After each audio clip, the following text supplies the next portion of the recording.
आज मैं आपके साथ में शेयर कर रही हूँ मैक्सिकन टाको की रेसिपी, जो कि बहुत ही टेस्टी और बहुत ही डिलीशियस बनती है। और ये जो रेसिपी है ना, आप बची हुई सब्जियाँ, बचे हुए राजमा, बचे हुए छोले और बचे हुए सैलड से भी बना सकते हैं। तो चलिए शुरू करते हैं, बनाते हैं मैक्सिकन टाको। मैं हूँ उषा और मेरे चैनल पे आपका बहुत बहुत स्वागत है। अगर मेरी वीडियोस आपको अच्छी लगती है तो लाइक कीजिए, शेयर कीजिए और सब्सक्राइब कीजिए। अब मैक्सिकन मसाला बना लेते हैं। तो मिक्सी के जार में ऐड करेंगे 1 बड़ा चम्मच कश्मीरी रेड चिली पाउडर, 1 बड़ा चम्मच धनिया पाउडर ऐड कर दिया हमने यहाँ पर। और इसी के साथ ही ऐड कर देंगे 1 छोटा चम्मच काली मिर्च का पाउडर, 1 छोटा चम्मच जीरा पाउडर और 1 छोटा चम्मच अमचूर पाउडर ऐड कर दिया। और यहाँ पर ऐड कर दिया हमने 1 बड़ा चम्मच अनियन पाउडर और 1 बड़ा चम्मच गार्लिक पाउडर। और ये है पिज़्ज़ा की सीजनिंग, जो ऑरिगेनो जिसको हम कहते हैं, 2 पैकेट ऐड कर दिए हमने यहाँ पर। जो पिज़्ज़ा की सीजनिंग आती है ना, पिज़्ज़ा के साथ में मिलती है, उसको भी ऐड कर सकते हैं।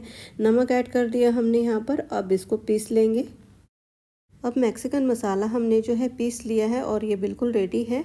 वैसे आपके पास में अगर अनियन पाउडर नहीं है, गार्लिक पाउडर नहीं है, जो भी चीज़ आपके पास में नहीं है उसको आप स्किप कर सकते हैं और जो भी मसाले आपके पास में हैं उसको आप ऐड कर सकते हैं। तो ये मसाला बिल्कुल रेडी है। अब रिफ्राइड बीन्स बना लेते हैं, यानी कि राजमा की सब्ज़ी बनाते हैं। तो कढ़ाई रख दी है, गैस जला ली है और यहाँ पर ऐड कर दिया हमने 1 बड़ा चम्मच तेल। और तेल को अच्छे से गर्म कर लेंगे। गैस की फ्लेम को कम रखिए और यहाँ पर ऐड कर देंगे हम लहसुन। यहाँ पर हमने 5-6 लहसुन की कलियाँ जो है कद्दूकस कर ली है और 1 इंच अदरक को भी हमने कद्दूकस कर लिया है। अब इनको अच्छे से भून लेंगे। अदरक और लहसुन की बड़ी अच्छी सी खुशबू आने लगी है। इसको ब्राउन नहीं करना है, बस हल्का सा भूनना है ताकि इसका कच्चापन निकल जाए। तेल में पहले इसको भूनने से जो है राजमा का फ्लेवर बहुत ही अच्छा आता है। अब यहाँ पर ऐड कर दिया हमने प्याज। 1 बड़े प्याज को हमने बारीक बारीक काट कर ऐड कर दिया है। अब इसको अच्छा सा गोल्डन कलर आने तक भून लेंगे, ब्राउन नहीं करना है इसको भी। अब गैस की फ्लेम को तेज़ कर दीजिए और गोल्डन होने तक इसको अच्छे से भून लीजिए। ध्यान रहे प्याज जो है जलना नहीं चाहिए, लगातार चलाते रहें। अब आप देख सकते हैं प्याज जो है गोल्डन हो गया है। अब गैस की फ्लेम को मीडियम कर लीजिए और ऐड कर दीजिए 2 टमाटर की प्यूरी। यहाँ पर हमने 2 हाइब्रिड टमाटर लिए हैं, बड़े साइज़ के। अच्छे से मिला लेंगे इसको। अब इसमें ऐड करेंगे 1 बड़ा चम्मच मैक्सिकन मसाला, जो कि हमने बनाया है। और साथ ही ऐड कर देंगे गरम मसाला। जो काला वाला गरम मसाला होता है ना, उसको मत ऐड करना। जो सिंपल सब्जी मसाला या कोई भी किचन किंग मसाला होगा उसी को ऐड करना है। थोड़ा सा नमक ऐड कर दिया है हमने स्वाद के अनुसार। और अच्छे से मिला लेंगे इसको और इसके बाद में ढक्कन लगा देंगे और तेल छूटने तक इसको पका लेंगे। अभी आप देख सकते हैं इसके छींटे उड़ रहे हैं, तो ढक्कन लगाना बहुत ही ज़रूरी है। 3-4 मिनट हो गए हैं। चलिए चेक करते हैं। बीच बीच में से हमने जो है चेक भी कर लिया था, चला दिया था, ताकि कढ़ाई के साथ में मसाला लगे नहीं। और आप देख सकते हैं साइड से तेल भी छूट गया है, इसका मतलब टमाटर अच्छे से पक गया है। अच्छे से इसको मिला लेंगे। अब इसमें ऐड करेंगे हम राजमा। ये उबला हुआ राजमा है।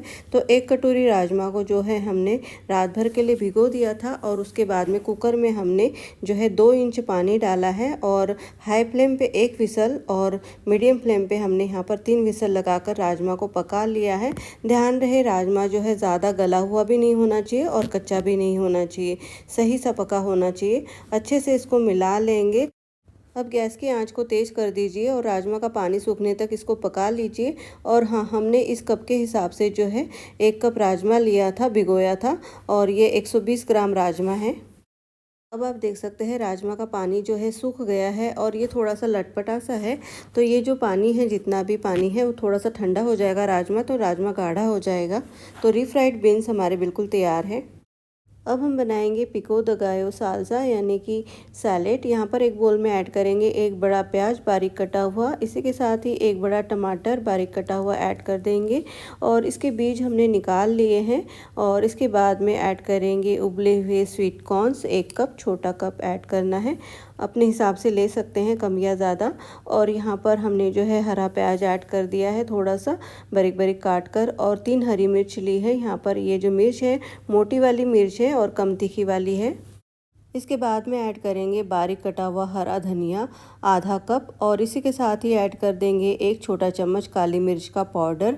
और इसके बाद ऐड करेंगे इसमें जो मैक्सिकन मसाला हमने बनाया था, 1 बड़ा चम्मच ऐड कर दिया हमने यहाँ पर। और आधे नींबू का रस ऐड कर देना है और अच्छे से इन सबको मिला लेंगे। बहुत अच्छे से मिलाना है, हाथ से मिला सकते हैं तो बहुत ही बढ़िया है। और यहाँ पर अभी हमने नमक ऐड नहीं करना है। अगर अभी नमक ऐड करेंगे तो इसमें पानी छूट जाएगा। जब हम टाकोस बनाएंगे तब इसमें नमक ऐड कर देंगे। तो आप देख सकते हैं यहाँ पर हमारा बढ़िया सा कलरफुल सा सालसा बिल्कुल तैयार है। अब हम बनाएंगे सावर क्रीम। तो इसके लिए हमने लिया है 3/4 कप हंकर्ड। तो यहाँ पर हंकर्ड जो है हमने तैयार किया है। एक बड़ा कप जो है हमने दही लिया था और उसको कपड़े में बांध दिया था और आधे पौने घंटे के लिए इसको हमने छोड़ दिया था। तो सारा पानी जो है दही का निकल गया है और इस तरीके से हमें गाढ़ी गाढ़ी सी जो दही है वो मिली है। और इसमें ऐड कर देंगे हम नमक। थोड़ा सा ऐड कीजिएगा क्योंकि सभी चीज़ों में हमने नमक ऐड किया है। और यहाँ पर 1/4 टीस्पून जो है काली मिर्च और ये जो मैक्सिकन मसाला बनाया है हमने वो ऐड कर दिया 1 बड़ा चम्मच। और अच्छे से इन सबको मिला लेंगे। सभी चीज़ों को अच्छे से मिलाने के बाद में ऐड कर दीजिए 1 छोटा चम्मच नींबू का रस। यहाँ पर हमने आधे नींबू का रस डाला है और अच्छे से इसको भी मिला लेंगे। दही को अच्छे से फेंटना है ताकि दही के जो गोले से होते हैं वो बिल्कुल भी ना दिखे। इसमें बिल्कुल क्रीमी टेक्सचर होना चाहिए सावर क्रीम का। तो ये देखिए सावर क्रीम हमारी बिल्कुल तैयार है। अब हम बनाएंगे ग्रिल पनीर। तो यहाँ पर हमने 200 ग्राम पनीर लिया है और पनीर को हम लंबे लंबे टुकड़ों में काट लेंगे। इस तरीके से स्ट्रिप्स में काट लेना है।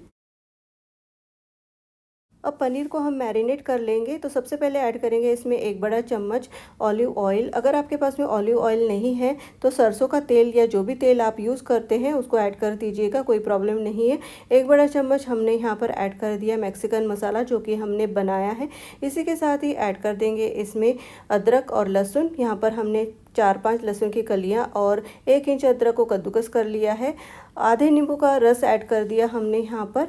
और इसी के साथ ही ऐड कर देंगे स्मोकी फ्लेवर वाली बारबेक्यू सॉस। अगर आपके पास में ये सॉस नहीं है बारबेक्यू सॉस तो आपने जो है कोई भी रेड चिली सॉस आपके पास में होगी या चिपोटले सॉस होगी या तंदूरी सॉस होगी तो आप ऐड कर सकते हैं। अगर आपके पास में कोई भी सॉस नहीं है तो आप स्किप भी कर सकते हैं। अच्छे से जो पनीर को है इन सब के साथ में हमने कोट कर लेना है, अच्छे से मिक्स कर लेना है सभी चीज़ों को। और यहाँ पर जो पनीर है इसको अच्छे से मिक्स करने के बाद में सभी चीज़ों के हम 15 से 20 मिनट के लिए इसे रेस्ट करने देंगे। अब पनीर को हम ग्रिल कर लेंगे। तो यहाँ पर हमने लिया है नॉन स्टिक पैन। जो सिंपल तवा होता है ना हमारा उसको मत लीजिएगा क्योंकि पनीर उससे चिपक जाएगा। नॉन स्टिक पैन या ग्रिल पैन आपके पास में होगा उसको आप यूज़ कर सकते हैं। और यहाँ पर बिल्कुल थोड़ा सा तेल हमने डाला है 1 छोटा चम्मच और तेल को अच्छे से फैला दिया है। अलग से बहुत ज़्यादा तेल डालने की हमें बिल्कुल भी ज़रूरत नहीं है, पनीर में हमने तेल डाला था। गैस की फ्लेम को मीडियम कर लेना है। और यहाँ पर ये देखिए 15 से 20 मिनट में पनीर जो है अच्छे से मैरिनेट हो गया है। अब इसको जो है पैन में ऐड कर देंगे। अब पनीर को हमने सब तरफ से अच्छे से स्पॉट्स आने तक जो है फ्राई करना है। अब थोड़ी देर के बाद में इसे हम पलटते रहेंगे इस तरीके से और सब तरफ से अच्छे से इसको फ्राई कर लेंगे। आप देख सकते हैं यहाँ पर पनीर को हमने सब तरफ से अच्छे से फ्राई कर लिया है, ग्रिल कर लिया है। और यहाँ पर अब इसको हम निकाल लेंगे एक प्लेट में। अब हम बनाएंगे टाको। तो ये है टाको शेल और आसानी से मार्केट में मिल जाते हैं।